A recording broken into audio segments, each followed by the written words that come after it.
दोस्तों, आपने अजीबोगरीब खबरें तो बहुत सुनी होंगी, लेकिन आज की खबर सुन के आप भी सोचेंगे कि आखिर हुआ कैसे। स्पेन के एक कैफे में एक साहिब खाना खाने आए और दोबारा मायोनीज मांगा। अमले ने साफ कहा कि भाई मायोनीज खत्म है।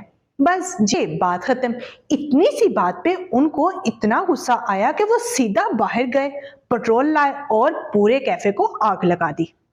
आग तो भड़क उठी, लेकिन खुशकिस्मती से बाकी सब लोग बच गए।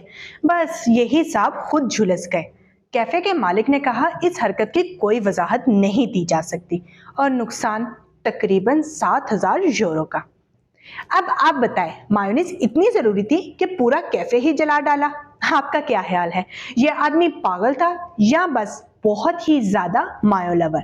आवाज न्यूज के पेज को फॉलो करें, वीडियो को लाइक करें और शेयर करें। आवाज न्यूज, हर लम्हा बाखबर।